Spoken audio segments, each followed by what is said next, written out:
maanta waxaan joognaa godkii qashinka ee magaalada Laascaanood shaqo fiican baan ka qabanay waxaan uga mahad celinaynaa marka koowaad Allah subhanahu wa ta'ala marka labaad waxaan u mahad celinaynaa shirkadda dhismaha ee Shirak Construction Company oo runtii qayb lixaad la nagala qayb qaadatay shaqada weyn noo fududeysay oo uga mahad celinaynaa jazaakumullahu khayr baan leenahay sida caadiga baryaha waxa wadnay dardargelin horumarinta degmada qayb weyn bay ka tahay bilicda iyo nadaafadu horumarka aan ka wadno degmada Laascaanood runtii anagoo isku duuban golaha deegaanka iyo maayarka xigeenkaba waxaan naga go'an sidaan degmadan horumarkeeda u sii ballaarin lahayn insha Allah intaan xafiiska joogno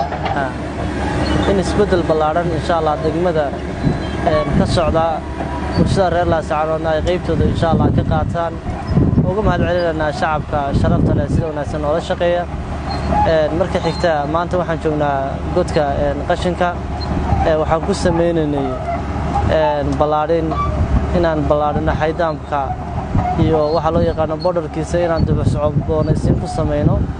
meelaha qashinka la dhigayo ama laga gubayana inaan u aastayno sidii hore ee caadada u ahayd markuu qashinku bataba waa la ururiyaa waa la gubaa waa laga shaqeeyaa maanta maalinta shaqada ku soo beegantay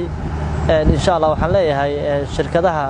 private-ka ee ka shaqeeya nadaafadda qashinka waxa dhigtaan meesha loo adsiyay insha Allah shirkadii lagu helo meel ka baxsan borderka qashinka loogu talagalay in la dhigo iyagana talaabo sharci ah laga qaadi doono insha Allah hadii la haydo darawalintana waxaan faraynaa inay qashinka u taxadaraan sidoosan u badan lahayn oo hal meel ay iskugu ururiyaan midba uusan gees dhigin sida loo asteeyay shuruucdan ay ilaaliyaan shirkadahana waxaan leenahay shaqo fiican baa bulshadeenna u haystaan insha Allah inuu ku dadaala inay nadaafadeenu aad iyo aad inuu ku wanaagsanaato iyo bilicda la keenayay markii laga soo qaaday magaalada shaqo ballaaran ayaa ka socota oo ka wadnaa taasoo ah in waxa la yiraahdo aanu astayna meelihii qashinka lagu guri lahaa sidoo kale aanu hadii bixin leeyahay qashinkii soo ururino oo si aanu biyo u soo qaadin dhammaan ummadda islaamka gaar ahaan ummadda reer Laascaanood halkan aanu maanta joognaa waa godkii qashinka dawladda hoose shaqo wacan bay ka qabatay iyadaan aanu garbownahay oo aanu la shaqeynaa wax kasta oo ay naga soo codsato oo aan jecelahay in bulshada loogu qabanayo aanu la qabanno sida la ajligeeda aanu meesha maartay inaanu ka shaqeyno ku go'aansanay oo aanu ku taageero dawladda hoose wixii qalab aan haysano marka dawladda hoose ka dhiman annagoo shirkadda Shirak Construction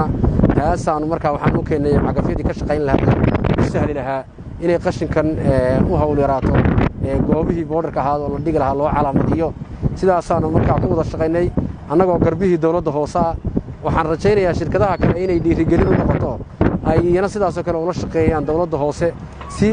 ummadda shaqada loo qabanaya kor loogu qaado